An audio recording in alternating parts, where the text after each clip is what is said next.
નમસ્કાર વિદ્યાર્થી મિત્રો, કેમ છો? બધા મજામાં છો ને? સરસ. તો આપણે ધોરણ 11 એકાઉન્ટમાં આપણે 8મું પ્રકરણ ખાસ આમનોંધ એનો આપણે અભ્યાસ કરી રહ્યા છીએ. એમાં આપણે સ્વાધ્યાય જે છે એના દાખલા આપણે ગણી રહ્યા છીએ. તો આપણે છેલ્લે ભાગ 5 જે છે એમાં આપણે સ્વાધ્યાય આપણું જે છે 8મા પ્રકરણનું ખાસ આમનોંધનું એમાં 7મો જે દાખલો છે, તમારું જે પાઠ્યપુસ્તક છે એમાં પેજ નંબર 199 ઉપર દાખલા નંબર 7 એ દાખલો આપણે ગણતા હતા. એમાં એ દાખલો અધૂરો છે, તો આગળ જે બાકી છે ત્યાંથી આપણે આગળ ગણીશું. દાખલા નંબર 7 જુઓ. એમાં આપણે એકતાના ચોપડામાં ખાસ આમનોંધ શ્રી એકતા જે છે એની ખાસ આમનોંધ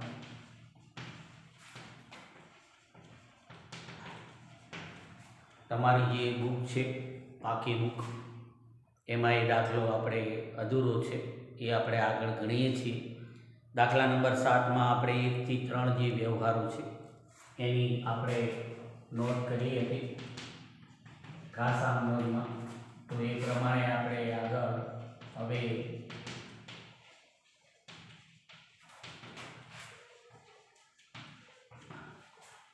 એમાં જુઓ, ચોથો જે વ્યવહાર છે ત્યાંથી આપણે આગળ અધૂરો દાખલો છે એ ગણીશું. પેજ નંબર 199 ઉપર તમે મારી સાથે તમારી પાકી બુક જે છે એમાં તમે એની નોંધ જે છે એ કરજો. તો ચોથા વ્યવહારમાં આપણને કીધું છે જુઓ કે ₹8,000ની હુંડી આપણે નમ્રતા પર લખી અને એણે સ્વીકારી અને પરત કરી, એટલે હુંડીનો વ્યવહાર છે. આપણે આગળના દાખલામાં પણ હુંડીના વ્યવહારો આવ્યા હતા. તો નમ્રતા પર આપણે હુંડી લખી, એટલે કે નમ્રતાની પાસે આપણે ₹8,000 માંગતા હતા, તો આપણે એની ઉપર એની હુંડી લખી અને એણે સ્વીકારી અને આપણને પરત કરી. એટલે નમ્રતા પાસે આપણે ₹8,000 લેવાના છે, એનું આપણું લેણું કહેવાય. એટલે આપણે જે હુંડી લખી એ લેણી હુંડી કહેવાય. એટલે એ આપણું લેણું છે, એક ચાલુ મિલકત. તો આપણે મિલકત ધંધામાં આવે એટલે એનું ખાતું ઉધાર થાય. એટલે લેણી હુંડી આપણે લખી, એ નમ્રતાએ સ્વીકારી અને આપણને પાછી આપી. એટલે એ લેણી હુંડી હવે આપણી પાસે છે. એટલે લેણી હુંડી આવી એટલે એનું ખાતું ઉધાર થાય અને હુંડી આપનાર કોણ છે? નમ્રતા. તો એનું ખાતું શું થશે? જમા થશે. એ રીતે એની ખાસ આમનોંધ થશે ચોથા વ્યવહારની. તો એ રીતે આપણે એની ખાસ આમનોંધ લખીએ કે લેણી હુંડી ખાતે ઉધાર તે આપણે નમ્રતા ખાતે, તો 8,000ની હુંડી આપણે એની જે રકમ છે એ પ્રમાણે ઉધાર જમા રકમ થશે. બાબાજીમાં આપણે લખીએ કે આપણે હુંડી જે છે એ લખી તેના ટૂંકમાં આપણે જે વ્યવહાર હોય એ પ્રમાણે આપણે બાબાજી લખી દેવાની. પછી આપણે આગળ 5મો વ્યવહાર આપણને આગળ એ રીતે આપેલો છે જુઓ કે નમ્રતાની જે હુંડી આપણે યેસાની 8,050ના દેવા પેટી ચૂકતીના હિસાબે આપણે એને વેચાણ શેરો કરી આપી. એટલે હુંડી જે છે આપણે નમ્રતા પર જે હુંડી લખી લેણી હુંડી એ અત્યારે આપણી પાસે છે. તો હવે એ હુંડી આપણે શું કરીએ કે યેસાને આપણે ₹8,050 ચૂકવવાના હતા, તો આપણે એને ચૂકતીના હિસાબે એ હુંડી આપી દીધી, એટલે કે વેચાણ શેરો કરી દીધી. હા, તો હવે એ દેવું આપણે એ રીતે ચૂકવી દીધું. યેસાને આપણે હુંડી આપી દીધી અને આપણી હુંડી 8,000ની હતી, તો આપણે 8,050નું દેવું જે ચૂકવવાનું હતું એ આપણે ચૂકતે કર્યું. તો મતલબ કે એમાં ₹50 આપણને ફાયદો થયો, એક પ્રકારનો વટાવ અથવા તો એને કસર કહેવાય. તો એ રકમ આપણે ₹50 જે છે એ આપણે કસર ખાતે જમા કરીશું કે વટાવ ખાતે જમા કરીશું. આપણને એટલો ફાયદો થયો. હા, તો આપણે યેસાને હુંડી આપી તો એસા લેનાર છે એટલે એનું ખાતું આપણે ઉધાર કરવાનું. એસાને આપણે હુંડી આપી એટલે એસા ખાતે ઉધાર આપણે કુલ રકમ 8,050 એસા ખાતે આપણે ઉધાર કરી, કારણ કે એનું આપણે એટલું દેવું હતું. આપણે એને પૈસા ચૂકવવા માટે હુંડી આપી એટલે જે નમ્રતાની હુંડી આપણી પાસે હતી મિલકત તરીકે, એ હુંડી હવે ગઈ. તો લેણી હુંડીનું ખાતું આપણે શું થશે? જમા થશે 8,000 રૂપિયાથી, અને 50 રૂપિયા આપણે ફાયદો થયો છે એટલે એ આપણે વટાવ કે કસર ખાતે જમા કરવાના. બરાબર? તો એ રીતે આપણે એ લેણી હુંડી ખાતે 8,000 રૂપિયા હુંડીની જે રકમ છે એ તરીકે 8,000 રૂપિયા અને 50 રૂપિયા આપણે જે તફાવત છે એ વટાવ ખાતે જમા થશે. એ આપણને વટાવ અથવા કસર ખાતે આપણે જમા કરી 50 રૂપિયા, એટલે કુલ 8,050 રૂપિયા આપણે એને ચૂકતેના હિસાબે ચૂકવી દીધા એમ કહેવાય. તો હુંડી આપણે આપી છે તો બાબતમાં આપણે એ રીતે લખીએ કે હિસાબ ચૂકતે કર્યો તેના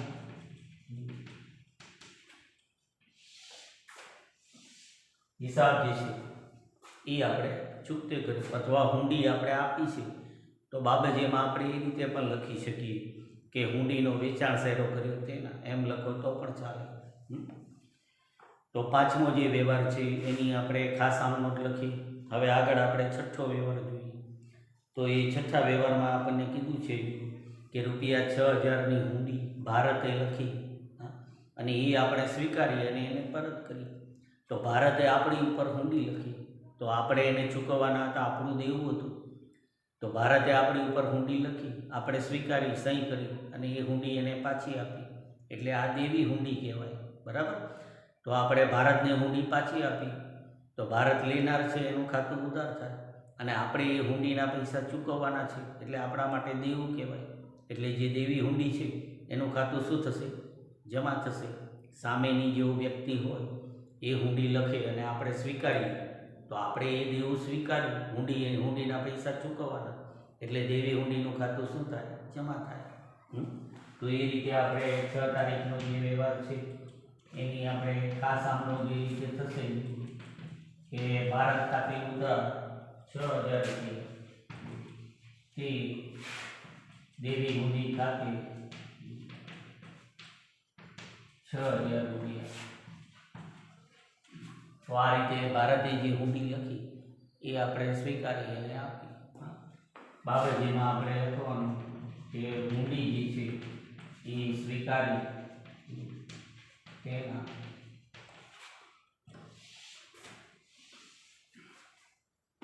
પછી આપણે 7મો વ્યવહાર જોઈએ. 7મા વ્યવહારમાં આપણને એમ કીધું કે ₹8,000નો માલ દુકાનમાંથી ચોરાઈ ગયો અને એની સામે વીમા કંપની 75% રકમ જે છે એનો દાવો મંજૂર કર્યો. તો આપણે માલની ચોરી થઈ એટલે નુકસાનનો વ્યવહાર છે. આપણે એવા નુકસાનના વ્યવહારો આગળ આવેલા જ છે માલના. તો 8,000 રૂપિયાનો માલ આપણે ચોરાઈ ગયો છે અને વીમા કંપનીએ 75% દાવો જે છે એ મંજૂર કરી, એટલે 75% રકમ આપણને મળશે. તો બાકીનું આપણું નુકસાન થયું એટલે 8,000 છે એના આપણે 75% ગણી, 8,000 ગુણ્યા 75 ભાગ્યા આપણે 100 કરી એટલે 6,000 રૂપિયા જે છે એ વીમા કંપનીએ આપણને ચૂકવવાનું કીધું, એટલું આપણે લેણું ઊભું થયું અને બાકીનું 2,000 આપણે નુકસાન કહેવાય. કુલ આપણો 8,000નો હિસાબ છે. તો એની આમ નોંધો આપણે આગળ પણ શીખ્યા જ છીએ. એ રીતે આપણે ચોરી થઈ છે એટલે ચોરીથી માલનું જે નુકસાન છે આપણે ચોખ્ખું નુકસાન 2,000 એ આપણે નુકસાન ખાતે ઉધાર કરવાના. વીમા કંપનીએ દાવો મંજૂર કર્યો એટલે કે એ આપણું લેણું ઊભું થયું. બરાબર? વીમા કંપની આપણને ભવિષ્યમાં ચૂકવશે તો એ આપણું લેણું કહેવાય, આપણી એક પ્રકારની મિલકત. તો વીમા કંપનીનું ખાતું ઉધાર થશે અને આપણે માલ જાય છે, ચોરીથી માલ જાય છે એટલે અન્ય રીતે માલ જાય તો ખરીદ ખાતું શું થશે? જમા થશે. એ રીતે આપણે એની આમ લખીએ 7 તારીખ. તો પહેલાં આપણે ચોરીથી માલના નુકસાનનું ખાતું આપણે ઉધાર કરીએ. ચોરીથી માલના નુકસાન ખાતે ઉધાર 2000 રૂપિયા. પછી આપણે વીમા કંપની ખાતે ઉધાર, વીમા કંપની ખાતે ઉધાર એ આપણે 6000 રૂપિયા. એટલે બે અસર થઈ, સંયુક્ત આપણી આમનો ગણ અને તે આપણે ખરીદ ખાતે જમા. અન્ય રીતે માલ જાય છે એટલે આપણે ખરીદ ખાતું જમા કરવાનું. આગ લાગવાથી માલ જાય, ચોરીથી માલ જાય, એ બધા અન્ય કારણોથી માલ જાય તો આપણે ખરીદ ખાતું જમા કરવાનું. તો એ રીતે આપણે બાબતમાં લખીએ કે માલ જે છે એની ચોરી થઈ તેના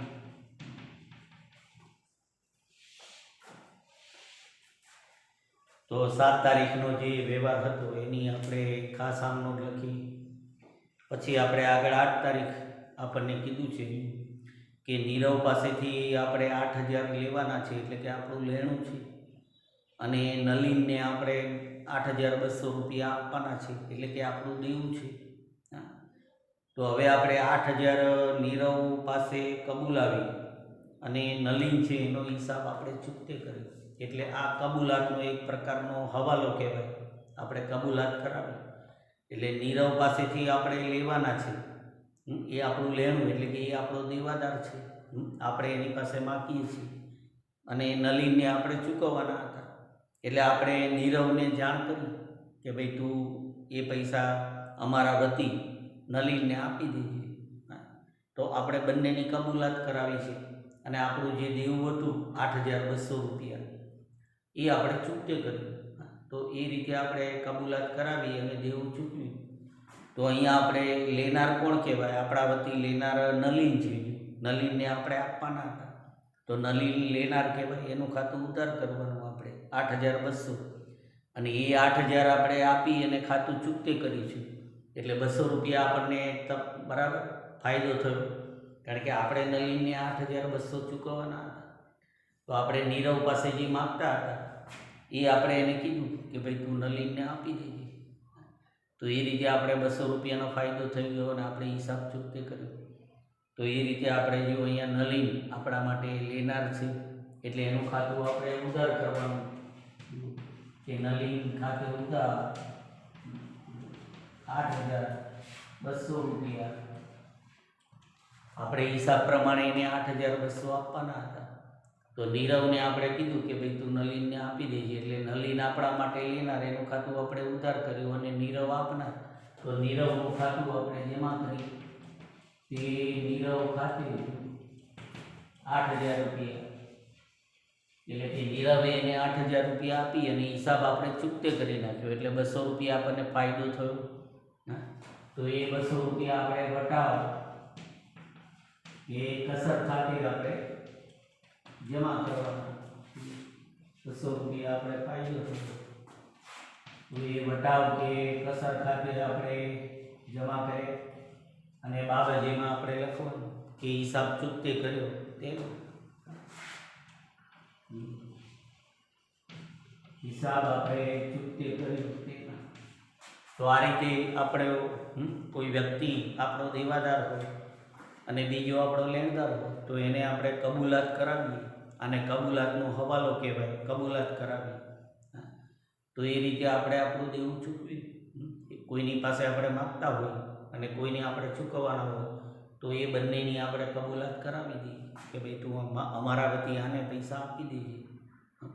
તો આપણે એ રીતે આપણો હિસાબ ચૂકતે થઈ જાય એમ.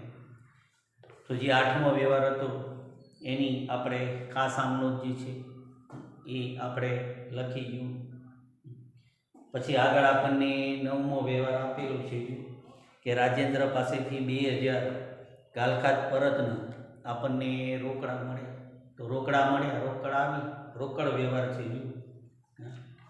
તો રોકડ વ્યવહાર છે એટલે એની નોંધ તો આપણે રોકડ મેળમાં જ થાય, બરાબર. જે ખાસ આમનો છે એમાં તો આપણે રોકડ સિવાયના જે વ્યવહાર હોય એ જ નોંધાય. પણ અહીંયા આપણને રોકડ વ્યવહાર આપેલું છે ગાલખાત પરતના આપણને રોકડા મળે તો રોકડ ખાતું જે છે એ ઉધાર થાય અને ગાલખાત પરતનું ખાતું જમા થાય, પણ એની નોંધ આપણે રોકડ મેળમાં થશે આ વ્યવહાર જે છે. એટલે આપણે એ રીતે સૂચનામાં લખી દેવાનું કે 9મું જે છે એમાં આપણે લખી દેવાનું કે આ વ્યવહાર જે છે એની નોંધ રોકડ મેળમાં થાય, રોકડ મેળમાં થાય. એટલે એ વ્યવહાર આપણે રોકડ તરીકે રોકડ મેળમાં નોંધાશે. રોકડ ખાતે ઉધાર થાય, ગાલખાત પરત આપણી આવક કહેવાય તો એનું ખાતું જમા થાય, પણ એ રોકડ મેળમાં નોંધાશે. અને છેલ્લો વ્યવહાર આપણને કીધું છે કે મનોજને આપણે 300 વ્યાજના જો ચૂકવવાના થયા એટલે આપણું દેવું ઊભું થયું. 9મો વ્યવહાર છે, આપણે ચૂકવવાના થયા એટલે આપણું દેવું કહેવાય. તો દેવું છે એનું ખાતું આપણે જમા થાય. તો એ રીતે આપણે એની ખાસ આમનો લખીએ. મનોજને આપણે ચૂકવવાના થયા છે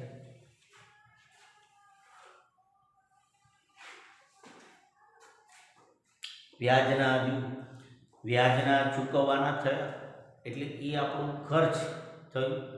એટલે ખર્ચ તરીકે આપણે એનું ખાતું ઉધાર કરવાનું અને એ આપણું ખર્ચ આપણે ચૂકવતા નથી. જો ખર્ચ આપણે ચૂકવીએ, ધારો કે આપણે વ્યાજ ચૂકવ્યું હોય તો આપણે આમનો શું થાય કે વ્યાજ ખાતે ઉધાર અને રોકડ ખાતે જમા. પણ આપણને રોકડ વ્યવહાર નથી આપ્યો, આપણને એમ કીધું કે ચૂકવવાના થયા એટલે એ હવાલો કહેવાય. તો એ હવાલા પ્રમાણે આપણે જે દેવું આપણે ઊભું થયું છે વર્ષને અંતે આપણે જે ખર્ચા ચૂકવવાના બાકી હોય એની આપણે નોંધ કરી તો એને હવાલો કહેવાય. આ હવાલા નોંધ છે, આપણે જે પ્રકાર જોયા હતા એ પ્રમાણે. હા, તો એ રીતે આપણે જે વ્યાજ આપણે ચૂકવવાનું બાકી છે તો એ દેવા તરીકે એનું ખાતું આપણે જમા કરવાનું. તો 10મો જે વ્યવહાર છે એમાં આપણે વ્યાજનું ખાતું ઉધાર કરીએ કે વ્યાજ ખાતે ઉધાર આપણે 300 રૂપિયા વ્યાજના આપણે ચૂકવવાના થયા એ રીતે. અને તે આપણે ચૂકવવાના બાકી વ્યાજ ખાતે એટલે કે એ વ્યાજ આપણે કેવું છે ચૂકવવાનું બાકી છે એટલે કે આપણું દેવું છે. તો દેવું હોય એનું ખાતું જમા થાય તો એનું ખાતું આપણે જમા કરીએ.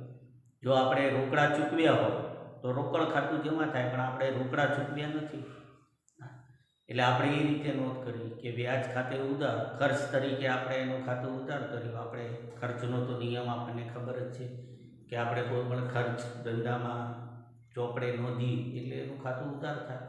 એટલે વ્યાજ ખાતે ઉધાર અને ચૂકવવાના બાકી વ્યાજ ખાતે જમા. તો 300 રૂપિયા આપણે એ રીતે જમા કરીએ.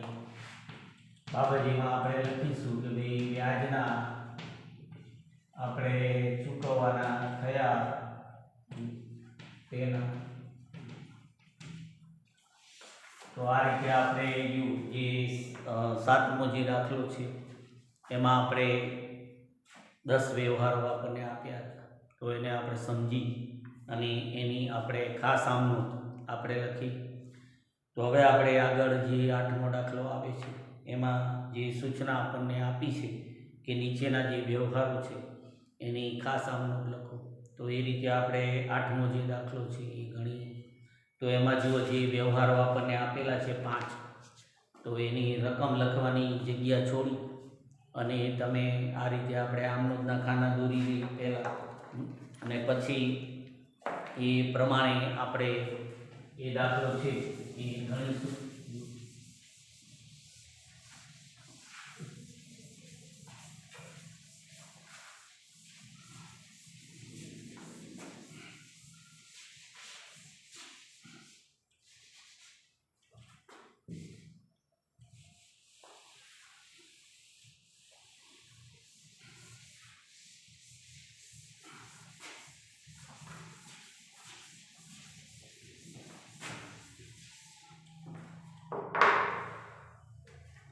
તો રકમની જગ્યા છોડી અને એ રીતે જો ખાના દોરી દો દાખલા નંબર આપણે 8 આવશે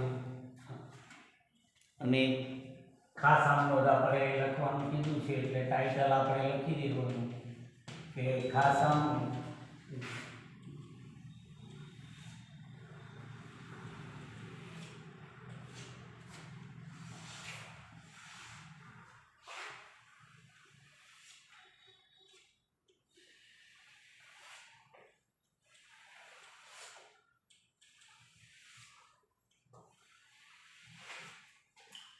તો આ રીતે જો આમનોંધ પ્રમાણે જ આપણે ખાના દોર્યા.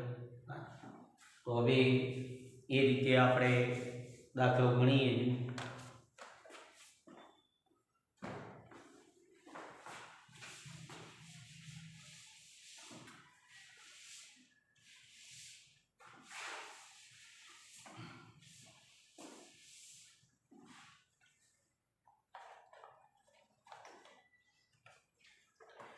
તો એમાં જુઓ સૌથી પહેલો વ્યવહાર આપણને આપેલો છે કે રેણુકા પાસેથી મળેલ 700ની નોંધ આપણે ભૂમિકા ખાતે કરેલ છે. એટલે આ એક પ્રકારની આપણે ભૂલ આપેલી છે. જે આપણે ખાસ આમનોંધના જે થિયરિકલી આપણે પ્રકાર સમજીએ તો એમાં છેલ્લો પ્રકાર આપણે હતો ભૂલ સુધારણા નોંધ. એટલે આપણે હિસાબો લખવામાં કોઈ ભૂલ કરી હોય તો એને સુધારવા માટે આપણે હિસાબી નોંધ લખી અને એ ભૂલ આપણે સુધારીએ તો એ ખાસ આમનોંધમાં એની નોંધ થાય છે. એટલે અહીંયા આપણને એક ભૂલ આપી છે કે રેણુકા પાસેથી આપણને મળ્યા હતા. હવે રેણુકા પાસેથી આપણને મળ્યા હતા તો રેણુકા આપનાર કહેવાય, એનું ખાતું જમા થાય. તો આપણે ભૂલ શું કરી કે એની નોંધ ભૂમિકા ખાતે આપણે કરેલી છે. એટલે કે આપણે ભૂમિકાનું ખાતું આપણે જમા કર્યું ભૂલથી, નામ આપણે ખોટું લખ્યું. આપણે રેણુકા ખાતે જમા કરવાનું હતું. તો હવે આપણે એ ભૂલ સુધારવા માટે આપણે શું કરવાનું કે જે ખોટું ખાતું આપણે જમા કર્યું છે એની આપણે વિરુદ્ધ અસર આપવાની. કોઈ પણ આપણે હિસાબી ભૂલ થઈ હોય તો આપણે એને સુધારવા માટે, ધારો કે આપણે ખોટી રીતે ઉધાર કર્યું હોય, એ ભૂલ આપણે સુધારવી હોય તો એ બરાબર એ જે ખાતું આપણે ઉધાર્યું હોય એને જમા કરીએ તો ભૂલ સુધરી જાય. બરાબર. એ રીતે જો આપણે ખોટી રીતે જમા કર્યું હોય અને એ ભૂલ આપણે સુધારવી હોય તો એને આપણે ઉધાર કરીએ તો એ ભૂલ સુધરી જાય. એટલે જ્યારે આપણે ખોટું ખાતું ઉધાર કે જમા કર્યું હોય એની આપણે વિરુદ્ધ અસર આપીએ તો એ ભૂલ સુધરી જાય. તો અહીંયા આપણને કીધું છે કે ભાઈ રેણુકા પાસેથી આપણને મળ્યા હતા એટલે કે રેણુકાનું ખાતું આપણે જમા કરવાનું હતું અને ભૂલથી આપણે ભૂમિકાનું ખાતું જમા કર્યું. તો ભૂમિકાનું ખાતું આપણે ખોટું જમા કર્યું તો હવે એને આપણે શું કરવાનું, ઉધાર કરવાનું. ભૂમિકાને બરાબર ભૂમિકાનું ખાતું આપણે ઉધાર કરીએ એટલે જે એના ખાતે જમા કર્યા હતા એટલા ઉધાર થઈ જાય, એ ભૂલ સુધરી જાય, એનું ખાતું બંધ થઈ જાય. જે ખોટું ખાતું આપણે જમા કર્યું એ ખાતું આપણે ઉધાર કરીએ ભૂલ સુધારવા માટે. કારણ કે આપણે હિસાબો લખવામાં જે ચોપડામાં ભૂલ કરી હોય તો એને આપણે કાયદાના નિયમ પ્રમાણે આપણે એને રબરથી ઘૂસી કે ચેકી શકતા નથી. આપણે કાયદેસર એ ભૂલ સુધારવા માટે એની હિસાબી નોંધ લખવી પડે. તો એ રીતે આપણે ભૂમિકાનું ખાતું આપણે ખોટું જમા કર્યું એને ઉધાર કરીશું અને રેણુકાનું ખાતું જે સાચું આપણે જમા કરવાનું હતું કે જે આપણે જમા કર્યું તો એને જમા કરીએ એટલે એ આખી ભૂલ સુધરી જાય. તો એ રીતે આપણે પહેલી ભૂલ સુધારણા નોંધ લખીએ કે ભૂમિકા ખાતે ઉધાર 700 રૂપિયા આપણે છે તે આપણે રેણુકા ખાતે, એટલે આ રીતે જુઓ ભૂલ સુધરી ગઈ કે રેણુકાનું ખાતું આપણે જમા કરવાનું હતું એ જમા થઈ ગયું અને ભૂમિકાનું ખાતું આપણે ખોટું જમા કર્યું હતું એ ઉધાર થઈ ગયું એટલે ભૂલ સુધરી ગઈ. તો બાબતમાં આપણે એ રીતે લખીએ કે આપણે ખોટા ખાતાની ભૂલ આપણે સુધારી તેના એ રીતે આપણે બાબતમાં લખી દેવાનું કે ખોટે ખાતે લખવાની જે ભૂલ હતી એ આપણે સુધારી તેના. પછી આગળ આપણને બીજો વ્યવહાર આપ્યો. એમાં એમ કીધું કે ઉપદેશના માંડી વાળેલ ગાલખાદના 1000 રૂપિયા આપણને પરત મળ્યા છે. ગાલખાદ પરત છે, જેમ હમણાં આપણે વ્યવહાર હતો ને એમ છે કે ગાલખાદ પરતના, પણ એમાં શું હતું કે આપણને રોકડા મળ્યા એવું કીધું હતું. એટલે આપણે રોકડા મળ્યા એ રીતે આપણે એની નોંધ નહોતી કરી, પણ અહીંયા આપણને એક ભૂલ બતાવી છે કે ઉપદેશ નામનો આપણો જે દેવાદાર હતો એની ગાલખાદ હતી 1000 રૂપિયા, એ આપણે હવે પરત મળી, આપણને પાછા મળ્યા પૈસા, એટલે આપણી આવક ગણાય. ગાલખાદ આપણને પરત મળે તો ગાલખાદ પરતનું ખાતું જમા થાય, તો આપણે આગળ છે જે ઉપદેશ ખાતે જમા કરેલું છે, તો જે ઉપદેશ આપનાર હતો એનું ખાતું આપણે જમા કર્યું, એટલે એ ખોટું છે. ગાલખાદ જ્યારે પરત થાય તો એ આપણી આવક કહેવાય, એટલે કે ગાલખાદ પરતનું ખાતું જમા થાય તો આપણે ઉપદેશનું ખાતું જમા કર્યું એ ખોટું છે. તો હવે આપણે ભૂલ સુધારવા શું કરવાનું? ઉપદેશનું ખાતું ઉધાર કરવાનું, એટલે અને ગાલખાદ પરતનું ખાતું જે સાચું ખાતું છે એને આપણે જમા કરીએ એટલે ભૂલ સુધરી જાય. જેમ આપણે રેણુકાને એનું જે પહેલી ભૂલ સુધારી એ જ રીતે આ ભૂલ પણ એવી જ છે કે આપણે ખોટે ખાતે લખવાની ભૂલ કરી, ખાતું આપણે ખોટું લખ્યું, ખોટું જમા કર્યું, એટલે ઉપદેશનું ખાતું આપણે ખોટું જમા કર્યું એને આપણે ઉધાર કરીએ, અને જે ગાલખાદ પરતનું સાચું ખાતું આપણે જમા કરવાનું છે એને આપણે જમા કરી, અને એ રીતે આપણે એની હિસાબી નોંધ લખી એટલે ભૂલ સુધરી જાય.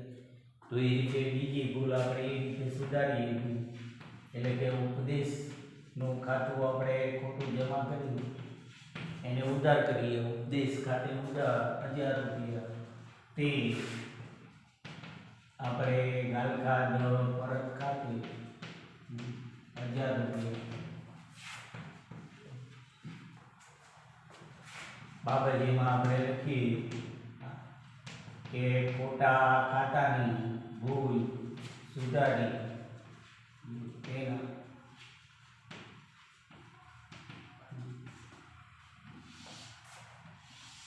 તો આ રીતે આપણે જ્યારે મૂળ આમનો જ આપણે જ્યારે લખી હોય અને આપણે ભૂલથી ખોટું ખાતું આપણે ઉધાર કે જમા કર્યું હોય તો એની વિરુદ્ધ શરાબી અને એ ભૂલ આપણે સુધારવી પડે. તો જે બે વ્યવહારો આપણે જોયા કે એમાં આપણને ભૂલ આપેલી હતી. પછી આપણે આગળ જુઓ ત્રીજો વ્યવહાર જોઈએ, તો ત્રીજા વ્યવહારમાં આપણને કીધું છે કે શર્માને ચૂકવેલ ₹800 વર્મા ખાતે ઉધારેલ છે. તો આ પણ ભૂલ જ છે કે આપણે શર્માને ચૂકવીએ તો શર્મા લેનાર કહેવાય, એનું ખાતું ઉધાર થાય. તો આપણે ભૂલથી કયું ખાતું ઉધાર કર્યું? જુઓ, વર્મા ખાતે ઉધારેલ છે. તો હવે ભૂલ સુધારવા આપણે શું કરવાનું? વર્માનું ખાતું આપણે જમા કરીએ, ખોટું આપણે ઉધારીએ, અને સાચું જે શર્માને આપણે ચૂકવ્યા હતા તો શર્માનું ખાતું ઉધાર કરીએ એટલે ભૂલ સુધરી જાય. બરાબર? તો એ રીતે આપણે એની ખોટા ખાતાની એ ભૂલ પણ આપણે સુધારીએ. જુઓ, ત્રીજો વ્યવહાર છે કે આપણે શર્માને ચૂકવ્યા હતા એટલે શર્માનું ખાતું તો આપણે સાચું ઉધાર કરવાનું છે. શર્મા ખાતે ઉધાર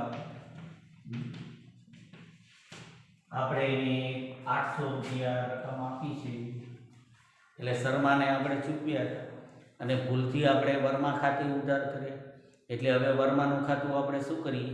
જમા, એટલે ભૂલ સુધરી જશે કે વર્મા ખાતે 800 રૂપિયા બાબતમાં આપણે લખીએ કે ખોટા ખાતાની ભૂલ આપણે સુધારી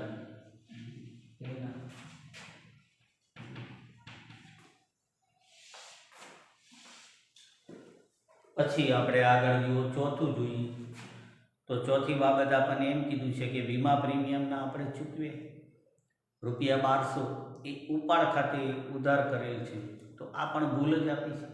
વીમાનું પ્રીમિયમ આપણે ચૂકવ્યું. તો ધંધામાં આપણે માલ મિલકતનો જે વીમો લઈએ અને એના આપણે ચૂકવીએ તો વીમા પ્રીમિયમ આપણું ખર્ચ કહેવાય, એનું ખાતું ઉધાર થાય. તો આપણે ભૂલથી ઉપાડ તરીકે ઉધાર કર્યું એટલે જો માલિકનું આપણે જીવન વીમા પ્રીમિયમ ચૂકવ્યું હોય તો અલગ વાત છે, તો ઉપાડ ખાતું ઉધાર થાય. એટલે જે નામું લખે છે એણે ભૂલ કરી.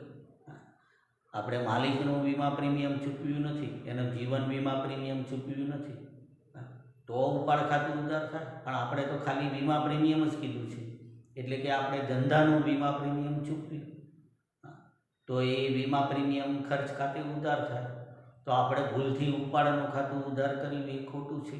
તો હવે ભૂલ સુધારવા આપણે શું કરવાનું? ઉપાડનું ખાતું આપણે જમા કરીએ અને વીમા પ્રીમિયમનું ખાતું જે છે એ આપણે ઉધાર કરીએ એટલે ભૂલ સુધરીએ.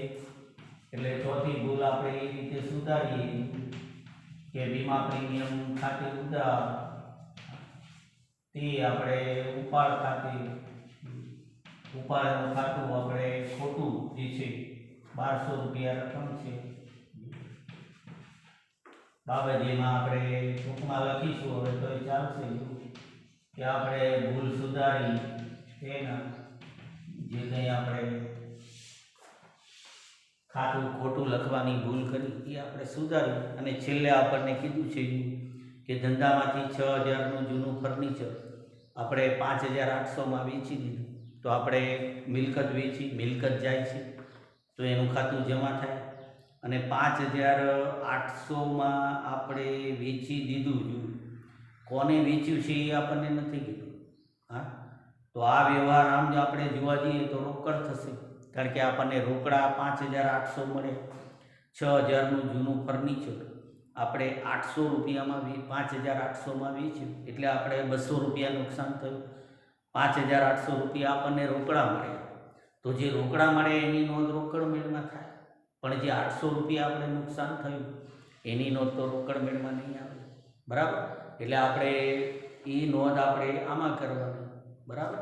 કારણ કે આપણને આમાં જુઓ કોઈ વ્યક્તિનું ખાતું આપેલું નથી, એટલે માલ મિલકતનો વ્યવહાર હોય, આપણે માલ બરાબર કે વેચ્યું હોય કે મિલકત વેચી હોય, પણ કોને વેચી એવું નથી કીધું. જો વ્યક્તિનું નામ આપ્યું હોય તો આખો વ્યવહાર ઉધાર થઈ જાય, પણ એવું તો છે નહીં. એટલે આપણે 5800માં વેચ્યું એ પ્રમાણે આપણે બરાબર 200 રૂપિયા એમાં જે નુકસાન છે, કારણ કે આપણને 5800 રૂપિયા રોકડા મળે, એ રોકડ ખાતે ઉધાર થાય તો એ આપણે રોકડ મેળમાં નોંધાશે. તો અહીંયા આપણે 200 રૂપિયા જે છે નુકસાન એની જ આપણે નોંધ કરવાની. તો પાંચમો વ્યવહાર આપણે એ રીતે લખીએ કે ફર્નિચરના નુકસાન ખાતે ઉધાર, નુકસાનનું ખાતું ઉધાર થાય 200 રૂપિયા. એટલે ધંધામાં આપણે માલ કે મિલકતનું નુકસાન હોય એ બધા વ્યવહારો ખાસ આમ નોંધમાં લખાય. તો એ રીતે આપણે ફર્નિચરના નુકસાન ખાતે ઉધાર, અને આપણે ફર્નિચર જાય છે એટલે એ ફર્નિચર ખાતે આપણે જમા કરવાના 200 રૂપિયા. તો આ રીતે આપણે ફર્નિચરનું જે નુકસાન છે એની આપણે નોંધ કરી. જે રોકડેથી આપણે ફર્નિચર વેચ્યું છે એ બરાબર યાદ રાખજો. એ વ્યવહાર આપણે રોકડ મેળમાં જશે 5800નો વ્યવહાર, એટલે એ રકમ આપણે ધ્યાનમાં નથી લીધી, આપણે માત્ર નુકસાન જ ધ્યાનમાં લીધું છે. બાબતમાં આપણે લખવાનું કે નુકસાન જે છે એ આપણે થયું તેના. તો આ રીતે આપણે જુઓ જે 8મો દાખલો છે એ આપણે ગણી, હજી આપણે આગળ 9મો દાખલો છે એ બાકી છે, પણ એ આપણે ફરી મળીશું ત્યારે આપણે એને સમજી અને ગણીશું. તો આજે આપણે જે બે દાખલા ગણ્યા છે 7મો 8મો, એના જેવા ઉદાહરણના દાખલા હોય એનો તમે ખાસ અભ્યાસ કરજો, એને સમજજો.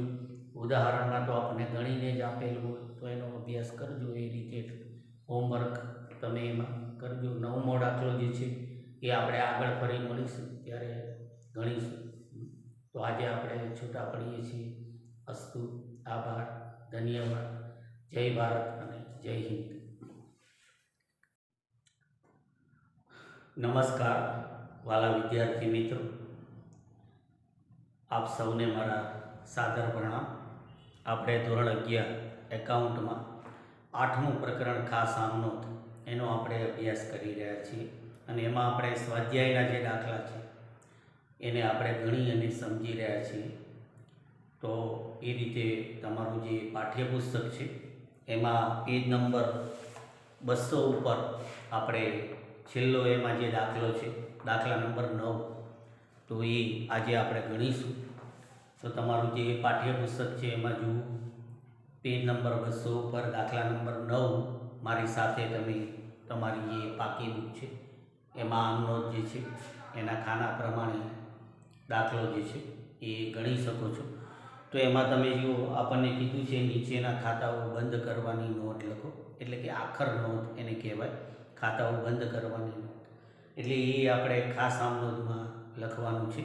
તો આમ નોંધના આપણે ખાના દોર્યા છે, એની ઉપર આપણે લખી દઈએ ખાસ આમ નોંધ યુ. અને આ રીતે આપણે તારીખ, વિગત, ખાપા, ઉધાર, જમા પ્રમાણે આપણે જે ખાનાઓ આમ નોંધ લખવાનો જે નમૂનો હોય છે એ પ્રમાણે આપણે ખાતાઓ બંધ કરવાના છે. તો વિદ્યાર્થી મિત્રો, આપણે ખાસ આમ નોંધના પ્રકાર જે સમજ્યા એમાં આપણે એક પ્રકારે આપણે આવ્યો તો આખર નોંધ, તમને યાદ હશે. તો એ આખર નોંધ એટલે વર્ષને અંતે આપણે જે ખાતા વહીની અંદર જે બધા ખાતાઓ આપણે ખોલ્યા છે એમાં આપણે માલના ખાતા અને ઉપજ ખર્ચના ખાતા, એ ખાતાઓ આપણે બંધ કરવામાં આવતા હોય છે. એટલે એ ખાતાઓ બંધ કરી અને એને વાર્ષિક હિસાબોમાં લઈ જવામાં આવે છે. એની આપણે થિયરીમાં મેં તમને સમજ આપી હતી. તો માલના જે ખાતા છે, માલના ખાતા હોય, માલની લેવડ દેવડના ખાતા, એ આપણે વેપાર ખાતે એને બંધ કરવામાં આવે છે. વેપાર ખાતામાં એ બંધ થાય છે. અને જે ઉપજ ખર્ચના જે ખાતાઓ હોય છે, ઉપજ ખર્ચ ખાતા, તો એ ખાતા આપણે નફા નુકસાન ખાતામાં એ બંધ થાય છે. એની આખર નોંધ જે છે એ આપણે એ રીતે લખાય છે. તો કોઈ પણ ખાતું આપણે બંધ કરવાની જ્યારે નોંધ કરીએ તો આપણે આ વસ્તુ મગજમાં રાખવાની છે કે જો એ ખાતું માલનું ખાતું હોય તો આપણે એને વેપાર ખાતામાં બંધ કરવાનું, અને ઉપજ ખર્ચનું જો ખાતું હોય તો એને આપણે નફા નુકસાન ખાતામાં બંધ કરવાનું. આપણે જે ખાતાના પ્રકાર આવે છે એમાં આપણે વ્યક્તિઓના ખાતા પણ આવે છે, પણ વ્યક્તિઓના જે ખાતાઓ હોય છે એ આપણે વર્ષને અંતે ખાતાઓ બંધ તો થાય છે, પણ એની બાકી આપણે બીજે વર્ષે આગળ ખેંચીએ છીએ. એટલે એ ખાતાઓ વાર્ષિક હિસાબોની અંદર પાકા સરવૈયામાં બતાવવામાં આવે છે. એટલે એ ખાતાઓ બંધ કરવાની આપણે નોંધ કરતા નથી. પણ જે ખાતાઓ બંધ થાય છે એની મેં તમને થિયરિકલી સમજ આપી હતી. આપણે માલના ખાતાઓ એટલે ખરીદ ખાતું, વેચાણ ખાતું, એ બધા ખાતા, અને બાકીના ઉપજ ખર્ચના જે બધા ખાતાઓ હોય એ આપણે વર્ષને અંતે બંધ થાય છે, અને એ ખાતા આપણે નફા નુકસાન ખાતામાં બંધ કરવાના. બરાબર? તો હવે એ રીતે આપણે જોઈએ તો આમાં જો આપણને પહેલું ખાતું આપ્યું છે વ્યાજ ખર્ચ ખાતું. તો વ્યાજ ખર્ચ એટલે આપણે ખર્ચ જે ચૂકવ્યું હોય, આખા વર્ષ દરમિયાન આપણે જે વ્યાજ ચૂકવ્યું એનું ખાતું. તો ખર્ચનું ખાતું હોય, હવે એને આપણે બંધ કરવાનું છે. તો વ્યાજ ખર્ચનું ખાતું આપણે ઉપજ ખર્ચ ખાતું છે, તો એ આપણે શેમાં બંધ કરવાનું? નફા નુકસાન ખાતામાં. બરાબર? તો જે નફા નુકસાન ખાતામાં આપણે એ ખાતું બંધ કરવાનું. તો એની આપણે આમ નોંધ લખીએ, ખાસ આમ નોંધ. હવે વ્યાજ એ ખર્ચ છે તો એનું ખાતું ઉધાર હોય. ખર્ચનું ખાતું હંમેશા આપણે ઉધાર હોય, એટલે કે એની ઉધાર બાકી હોય, એનું ખાતું ઉધાર થયું હોય, તો એને આપણે બંધ કરવાનું. તો આપણે શું કરવાનું? વ્યાજ ખર્ચનું ખાતું છે એને જમા કરવાનું, અને નફા નુકસાન ખાતું આપણે ઉધાર કરવાનું. જે નફા નુકસાન ખાતામાં આપણે એ બંધ થાય તો એને એ ખાતામાં લઈ જવામાં આવે. એટલે નફા નુકસાન ખાતું આપણે ઉધાર કરવાનું, અને જે ખાતું આપણે બંધ કરવાનું છે ખર્ચનું ખાતું, એ ઉધાર હોય એટલે એને જમા કરવાનું. તો એ રીતે એની આમ નોંધ થશે કે નફા નુકસાન ખાતે ઉધાર,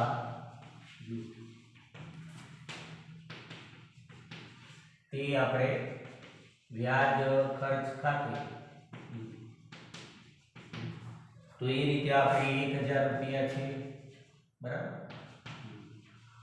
બાબત એમાં આપણે લખવાનું જનરલ આપણે લખી દઈએ કે ભાઈ ખાતું છે એ આપણે બંધ કર્યું તેના. તો આ રીતે જુઓ, કોઈ પણ ઉપજ ખર્ચનું ખાતું હોય, ખર્ચનું ખાતું હોય, એને આપણે બંધ કરીએ એટલે એ ખાતું જમા થાય, અને નફા નુકસાન ખાતું શું થાય? ઉધાર થાય. કારણ કે ઉપજ ખર્ચના ખાતા આપણે નફા નુકસાન ખાતામાં બંધ થાય. પછી આપણને બીજું ખાતું આપ્યું, જુઓ, વેચાણ પરત ખાતું. તો એ માલનું ખાતું છે. વેચાણ પરત એટલે વેચેલો માલ આપણે પાછો આવ્યો તો એ માલનું ખાતું છે. તો માલનું ખાતું આપણે શેમાં બંધ કરવાનું? વેપાર ખાતામાં. જુઓ, હવે વેચાણ પરત, વેચેલો માલ આપણે પાછો આવ્યો એટલે માલ આવે એની ઉધાર બાકી હોય, માલ આવે એટલે એ આપણે ઉધાર થયો હોય, તો હવે એ ખાતું આપણે બંધ કરવાનું. તો એને આપણે શું કરવાનું? જમા કરવાનું, અને વેપાર ખાતું આપણે શું કરવાનું, ઉધાર કરવાનું, કારણ કે એ માલનું ખાતું છે, વેપાર ખાતામાં બંધ થાય. તો એ રીતે આપણે એની નોંધ કરી દઈશું. બીજી આમ કે વેપાર ખાતે ઉધાર એ આપણે વેચાણ પરત ખાતે, તો એનું ખાતું આપણે બંધ કર્યું 3000 રૂપિયા. બાબતમાં આપણે લખીએ છીએ એમ લખી દેવાનું કે આપણે ખાતું બંધ કર્યું તેના. તો જો આપણે એક ખાતું બંધ કર્યું એ ઉપજ ખર્ચ ખાતું હતું એટલે એ નફા નુકસાન ખાતામાં બંધ થયું. આપણે બીજું ખાતું બંધ કર્યું એ માલનું ખાતું હતું તો એ વેપાર ખાતામાં બંધ થયું એમ. પછી આપણે ત્રીજું કીધું જુઓ ખરીદ પરત, તો એ માલનું ખાતું છે. હવે ખરીદેલો માલ આપણે પરત કર્યો એટલે માલ જાય એટલે એની જમા બાકી. હવે એ ખાતું આપણે બંધ કરીએ એટલે એ ખાતું ઉધાર થાય અને વેપારનું ખાતું શું થાય, જમા થાય, કારણ કે એ વેપાર ખાતામાં બંધ થાય. જુઓ ત્રીજી આમનો, તો એની આમનો આપણે એ રીતે થશે કે ખરીદ પરત ખાતે ઉધાર એ આપણે વેપાર ખાતે જમા, તો 2000 રૂપિયા. બાબતમાં આપણે લખવાનું કે ભાઈ ખાતું આપણે બંધ કર્યું તેના.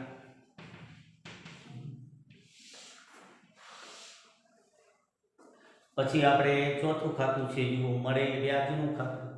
તો મળેલ વ્યાજ એટલે આપણી આવક થઈ, ઉપજનું ખાતું.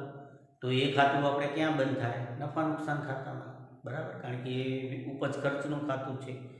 તો મળેલ વ્યાજ એટલે આપણી આવક કહેવાય, એ ખાતું જમા હોય. હવે આપણે એને બંધ કરવાનું, તો એને આપણે શું કરવાનું, ઉધાર કરવાનું, અને નફા નુકસાન ખાતું શું થાય, જમા થાય. તો એ રીતે જુઓ ચોથું, તો આપણે એની આમ લખીએ જુઓ મળેલ વ્યાજ ખાતે ઉધાર તે આપણે નફા નુકસાન ખાતે, એ રીતે એની આમનો થશે જો 800 રૂપિયા. બાબતમાં આપણે લખીએ છીએ એમાં લખવાનું કે ભાઈ આપણે ખાતું જે છે એ બંધ કર્યું તેના. પછી આપણે પાંચમું ખાતું છે જુઓ જાહેરાત ખર્ચ ખાતું. હા, એ 1500 રૂપિયા છે. તો હવે એ ખર્ચ છે. હા, પછી એના પછી તમે જુઓ તો પગારનું ખાતું, એ પણ ખર્ચ છે. તો એ બંને ખાતા આપણે એક સાથે બંધ કરવા હોય તો પણ આપણે કરી શકીએ કે જાહેરાત ખર્ચનું ખાતું ઉધાર થાય, ઉધાર હોય. પગાર એ પણ ખર્ચ છે તો એનું ખાતું ઉધાર હોય. તો એ આપણે નફા નુકસાન ખાતામાં બંધ થાય. તો એ બંને ખાતા જમા થાય અને નફા નુકસાન ખાતું શું થાય, ઉધાર થાય. એક સાથે પણ આપણે ખાતા બંધ કરી શકીએ, જે સંયુક્ત આમનો લખી શકીએ. તો એ બંને ખાતા આપણે બંધ કરીએ તો આપણે નફા નુકસાન ખાતું ઉધાર થાય. નફા નુકસાન ખાતે ઉધાર એ આપણે જો જાહેરાત ખર્ચ ખાતે અને તે આપણે પગાર ખર્ચ ખાતે. તો એક સાથે આપણે બંને ખાતા બંધ કર્યા, એમ પણ આપણે સંયુક્ત આમનો લખી શકાય. અલગ અલગ લખ્યું હોય તો એ રીતે થાય. હા, તો જાહેરાત ખર્ચના આપણે 1500 અને પગારના આપણે 4000 એટલે 5500 રૂપિયા આપણે કુલ રકમ થઈ. અને બાબતમાં આપણે લખીએ છીએ એમ લખી દેવાનું કે ભાઈ ખાતા આપણે બંધ કર્યા તેના. તો આમાં એક સાથે આપણે બે આમનો થઈ ગઈ, પાંચમો અને છઠ્ઠો જે બાબત હતી. પછી આપણે સાતમું કીધું કે મળેલ ડિવિડન્ડનું ખાતું, એટલે આવક મળેલ એટલે આવક. તો આવકનું ખાતું જમા હોય. હવે એને આપણે બંધ કરીએ એટલે એનું ખાતું ઉધાર થાય. અને મળેલ ડિવિડન્ડ એટલે આપણી ઉપજ થઈ, તો ઉપજનું ખાતું આપણે શેમાં બંધ થાય, નફા નુકસાન ખાતા, તો એમાં બંધ કરવાનું. તો આપણે છઠ્ઠી આમનો દે લખીએ કે નફા નુકસાન મળેલ ડિવિડન્ડ એ આપણી એની જમા બાકી હોય એટલે આપણે એને ઉધાર કરવાનું કે મળેલ ડિવિડન્ડ ખાતે ઉધાર એ આપણે નફા નુકસાન ખાતે. તો એ 700 રૂપિયા આપણે છે. આ રીતે આપણે જુઓ બાબતમાં આપણે લખીએ કે ખાતું આપણે બંધ કર્યું એના તો આવકનું ખાતું આપણે બંધ કર્યું. પછી આપણે 8મું ખાતું છે જુઓ ખરીદ ખાતું. તો ખરીદ ખાતું આપણે માલનું છે, આપણે અહીંયા ક્રમ લખીએ જુઓ 7મું. ખરીદ ખાતું એ માલનું ખાતું છે. ખરીદ ખાતું હંમેશા ઉધાર થાય. હવે આપણે એને બંધ કરવું હોય તો ખરીદ ખાતું જમા થાય અને વેપાર ખાતું શું થાય? ઉધાર થાય, કારણ કે માલના ખાતા આપણે વેપાર ખાતામાં બંધ થાય. તો એ રીતે આપણે અહીંયા લખીએ કે વેપાર ખાતે ઉધાર એ આપણે ખરીદ ખાતે તો 5000 રૂપિયા આપણે જો એની રકમ છે અને બાબતમાં આપણે રૂપિયા લખીએ છીએ એમ લખવાનું કે ખાતું આપણે બંધ કર્યું. અને હવે છેલ્લું આપણને આપ્યું છે જુઓ વેચાણ ખાતું, એટલે માલનું ખાતું એ વેપાર ખાતામાં બંધ થાય. તો વેચાણ ખાતાની જમા બાકી વેચાણનું ખાતું હંમેશા જમા થાય, માલ જાય એ પ્રમાણે. તો વેચાણનું ખાતું આપણે શું કરવાનું? ઉધાર. અને વેપાર ખાતું શું થાય? જમા. તો એ રીતે આપણે વેચાણનું ખાતું ઉધાર કરીએ. જુઓ વેચાણ ખાતે ઉધાર એ આપણે વેપાર ખાતે જમા. કુલ રકમ એની આપી છે જુઓ 10,000 રૂપિયા. અને બાબતે આપણે જે રૂપિયા લખીએ છીએ એમ લખી દેવાની. ખાતું આપણે બંધ કર્યું. તો આ રીતે જુઓ વિદ્યાર્થી મિત્રો આપણે ખાતાઓ બંધ કરવાની જે આખર નોંધ હોય એ આ રીતે લખાય. આપણે એટલું જ ખ્યાલ રાખવાનું છે કે જે માલના ખાતા હોય એ વેપાર ખાતામાં બંધ થાય અને ઉપજ ખર્ચના ખાતા હોય એ આપણે નફા નુકસાન ખાતામાં બંધ કરવાના. તો આપણને એ રીતે માલના ખાતા અને ઉપજ ખર્ચના ખાતા આપણને આપ્યા હતા એને આપણે બંધ કરીએ. હા, અને એ પ્રમાણે આપણે એની જે બાકી હોય કોઈ પણ ખાતું આપણે બંધ કરીએ તો એની બાકી તો હવે આપણને ખબર પડે. જેમ આપણે પહેલું ખાતું બંધ કર્યું ખર્ચનું ખાતું, તો ખર્ચની ઉધાર બાકી હોય તો એને આપણે જમા કર્યું અને એ નફા નુકસાન ખાતામાં બંધ થાય તો એમાં ઉધાર કર્યું. આ જ વસ્તુ આપણે મગજમાં રાખવાની છે. બરાબર. તો આજે આપણે જુઓ જે આ સ્વાધ્યાયનો 9મો દાખલો છેલ્લો જે હતો એ આપણે ભણ્યું. તો આ સ્વાધ્યાય આજે આપણે પૂરું કરીએ છીએ. તો આવા જે ઉદાહરણમાં દાખલા હોય એનો તમે ખાસ અભ્યાસ કરજો. આપણે ફરીથી મળીશું ત્યારે આપણે આપણું જે નવું પ્રકરણ આગળ છે, 9મું ખાતા વહીનું જે પ્રકરણ છે, ખાતું અને ખાતા વહી, એની આપણે શરૂઆત કરીશું. તો આજે આપણે છૂટા પડીએ છીએ મિત્રો. તો તમે સમય જે છે એનો સદુપયોગ કરી અને અભ્યાસ કરતા રહેજો અને તમારું આરોગ્ય જે છે એ સાચવતા રહેજો. અસ્તુ. આભાર અને ધન્યવાદ.